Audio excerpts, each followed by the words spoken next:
Hello, good day everyone. This time we're going to discuss some examples on definite integral, and we're going to solve them by substitution.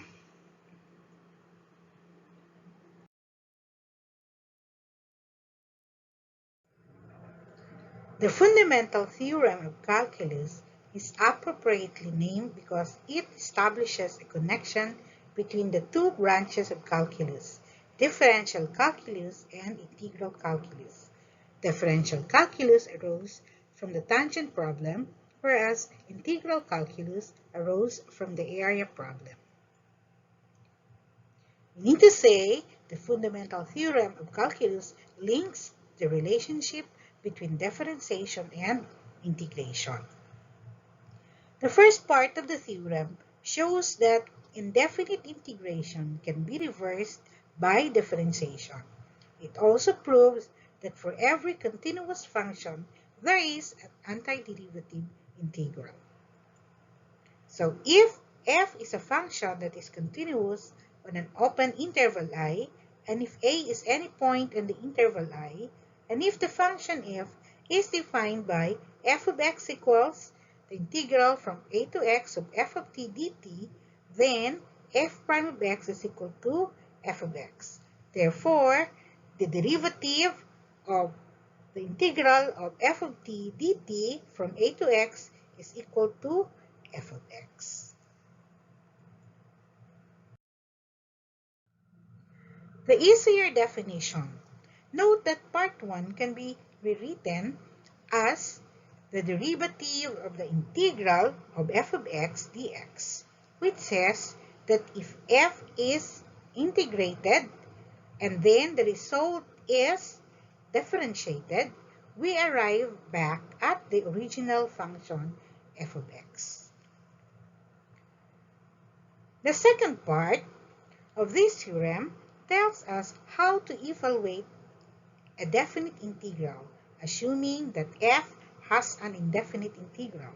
That is, the integral from a to b of f of x dx is equal to f at b minus f at a. And to say we evaluate it from the upper limit minus the lower limit. We now formally define the fundamental theorem of calculus. It says, the first fundamental theorem of calculus, let f be a continuous function on the interval ab. Define f of x equals the integral of f of t dt from a to x for every x element of ab. Then f is an antiderivative of f on the interval ab. That is, the first derivative of f of x equals f of x for all x element of ab. Again, part 1 simply says that if f is integrated and then differentiated, we arrive back at the original function f. Part 2 of the fundamental theorem states that if we know an antiderivative of f, then we can evaluate the integral of f of x dx from a to b simply by subtracting the values of capital F at the endpoints of the interval AB. So we have the second fundamental theorem of calculus is given as follows. You have f be a continuous function on AB and f be an antiderivative of f from AB. Then the integral from a to b of f of x dx equals f of x from a to b, which is equal to, you substitute this value, the upper limit, to the function that you get, minus, you substitute this time, the lower limit. Here's a list of some differences between the indefinite and definite integrals. For the indefinite integral, the integral of f of x dx is a function of x. Whereas, for the definite integral, the integral from a to b of f of x dx is a number.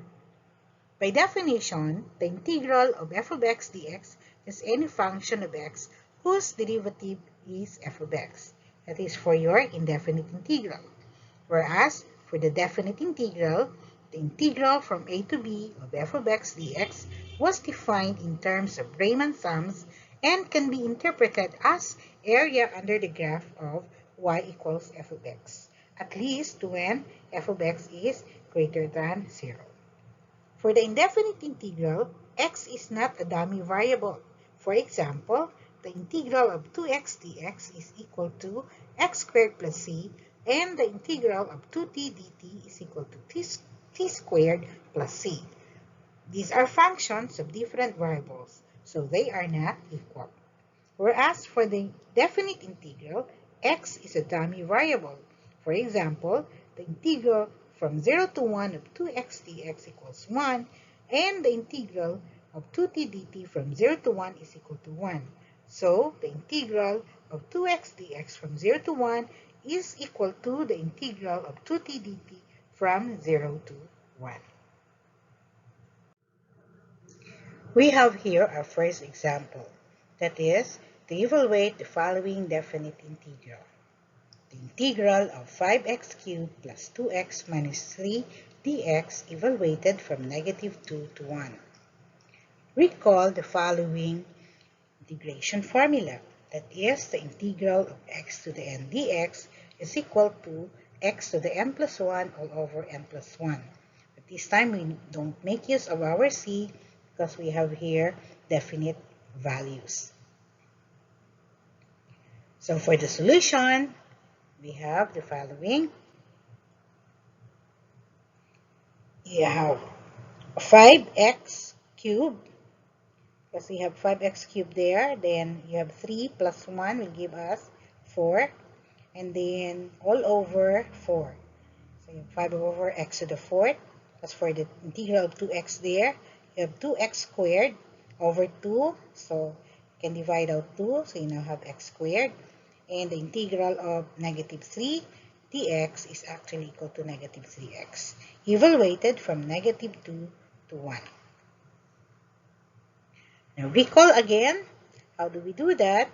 That is, the integral from a to b of f of x dx is equal to f of x from a to b, wherein you can rewrite this to be equal to f of b, that is the upper limit there, minus f of a, the lower limit.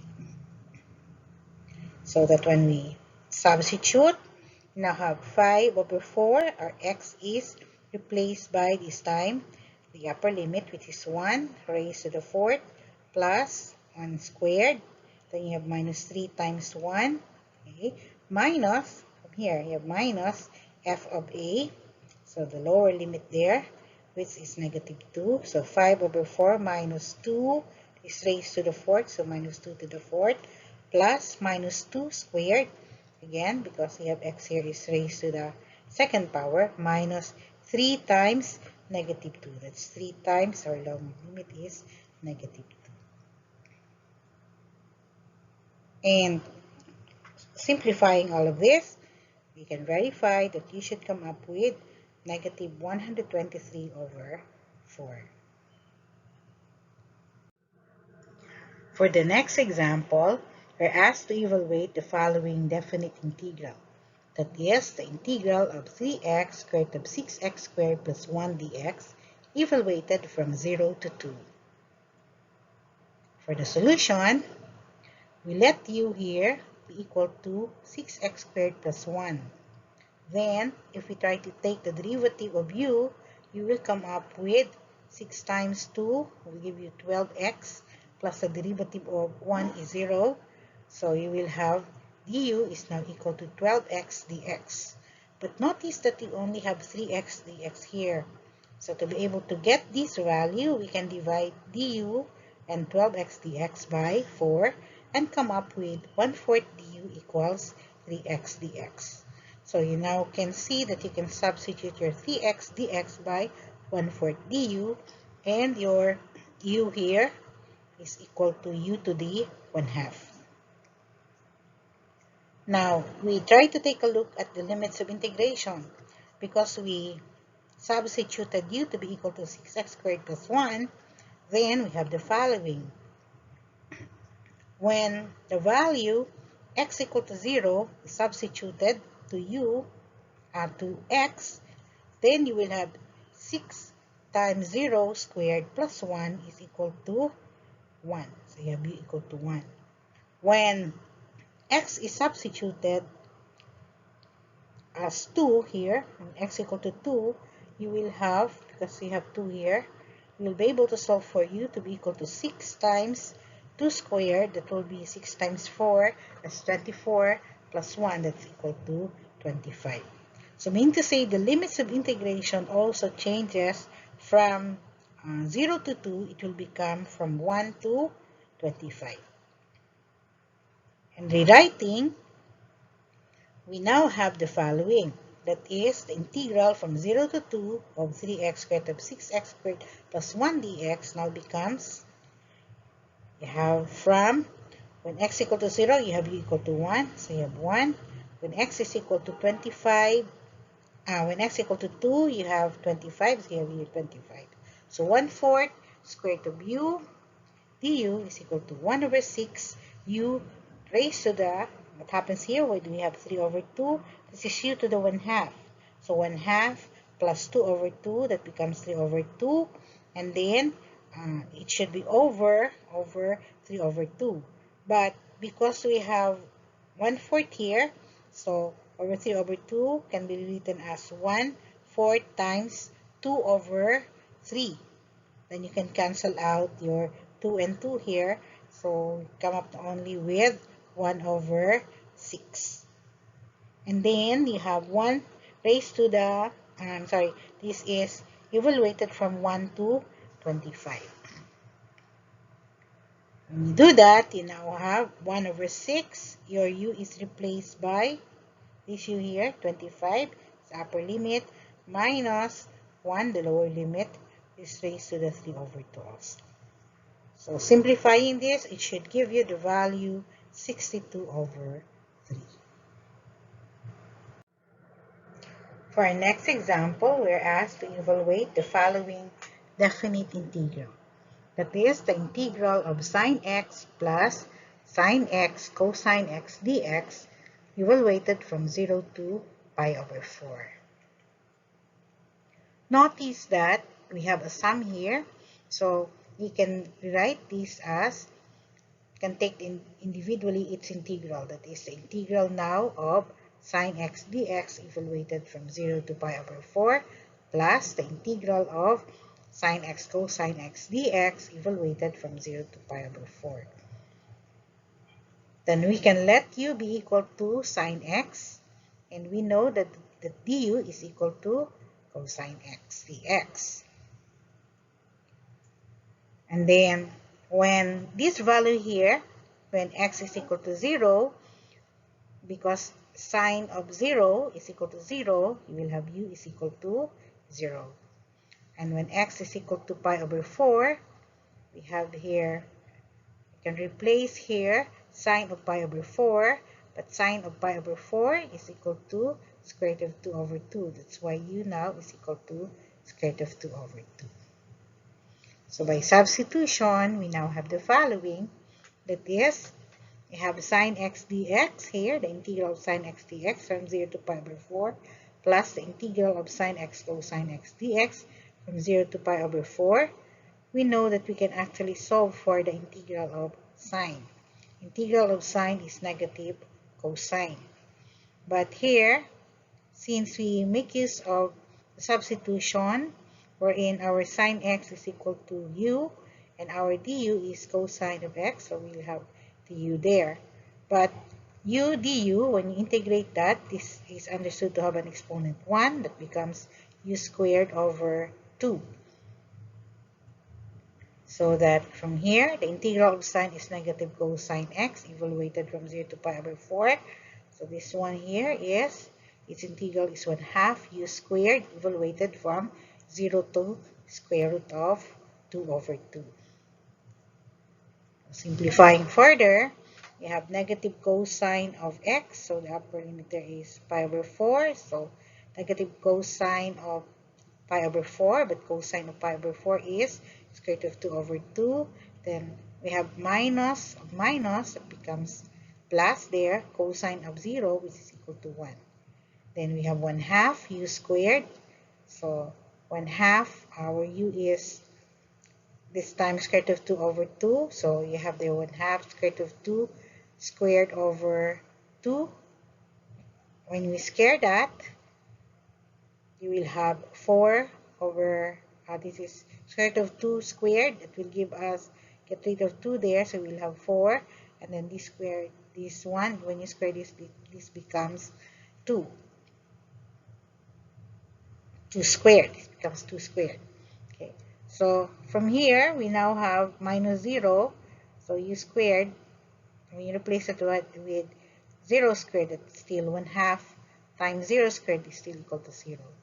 So if you try to simplify this one, come up with the following value, that is 5 minus 2 square root of 2 all over 4. You can actually verify this by solving for these values here.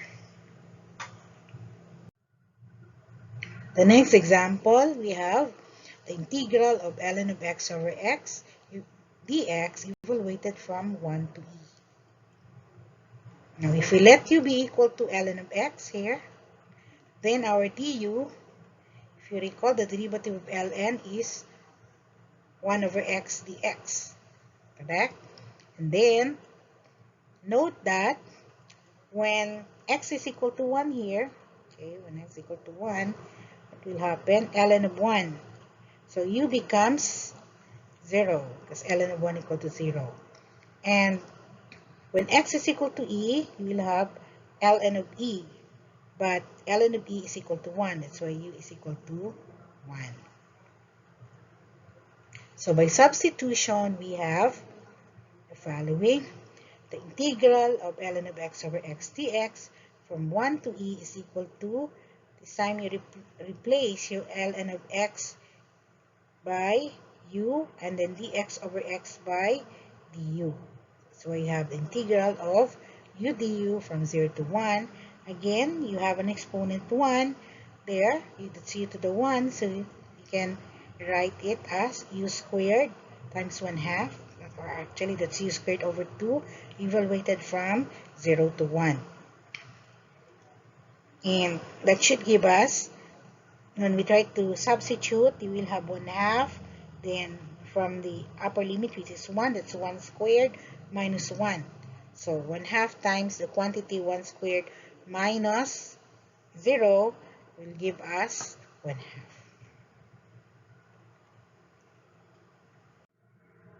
Now for our last example, we are to evaluate the following definite integral.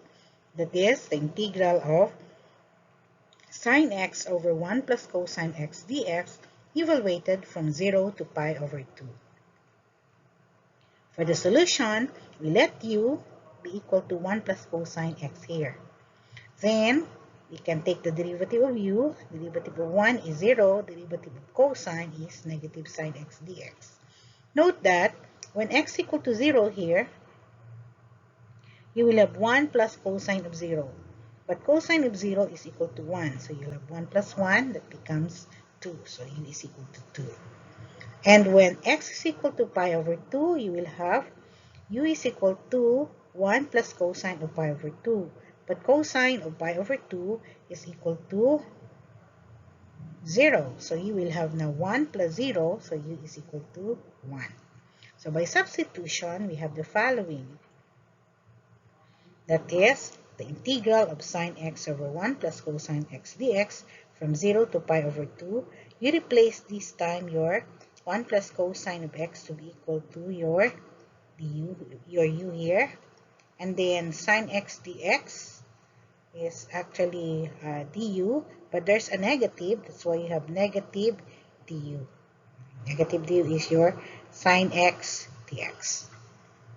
This one, sine x dx. So that when we take the integral of 1 over u du, okay, then you have negative. Notice that this is 2 to 1. To make this positive, we can actually reverse the value here. That becomes positive, but you now have from the integral from 1 to 2 of 1 over u du. That's a trick there. You can replace, you can interchange the limits of integration, but you also have to change this value from negative, it becomes positive, but you have 1 to 2 instead of 2 to 1. And you know how to evaluate this, that integral, that is equal to ln of u, absolute value, evaluated from 1 to 2. And when you replace that one with f of b minus f of a, so it becomes ln of 2 minus ln of 1. So 1, ln of 2 minus ln of 1. But then we know that ln of 1 is equal to 0.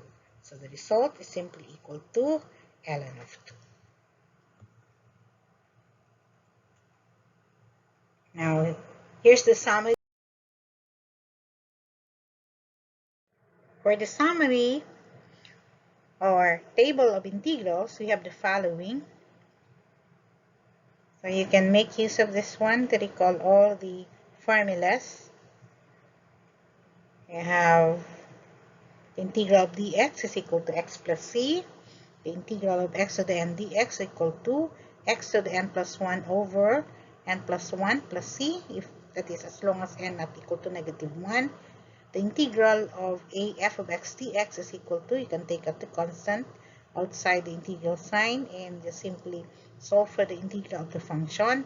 And if we have integral of the sum is the sum of its integrals, and the integral of e to the x dx is still e to the x plus a certain constant c. Notice that you only make use of the constant c if you have an indefinite integral. But if you have a definite integral, then you get rid of this constant c, and you simply substitute back the from the upper limit minus the lower limit, whatever the integral value you get. Also, the integral of a to the x dx is equal to a to the x over ln of a plus c. Note that if this value here is a function of x, then you will have a to the u du equals a to the u all over ln of a. Okay, so plus c. The integral of x to the negative 1 dx is equal to 1 over x dx is equal to ln of x plus c. Similarly, if this is u to the negative 1 du, then you should have the integral of 1 over u du is equal to ln of the absolute value of u plus c. And this, you can recall all these trigonometric integrals making use of the box that we had earlier. Also this, cosecant squared x dx, you have to memorize this, but there is a mnemonic device wherein you can actually recall all these formulas. As for this one, notice that the integral of dx over the square root of a squared minus x squared is equal to sine inverse of x over a plus c. If you remember, you also have here the integral of dx all over 1 squared minus x squared. But a squared is a more general value. So a can be any constant there, positive constant. Integral of dx over a squared plus x squared equals 1 over a tangent inverse of x over a plus c, and the integral of dx all over the square root of x squared minus a squared is equal to 1 over a secant inverse of x over a plus c.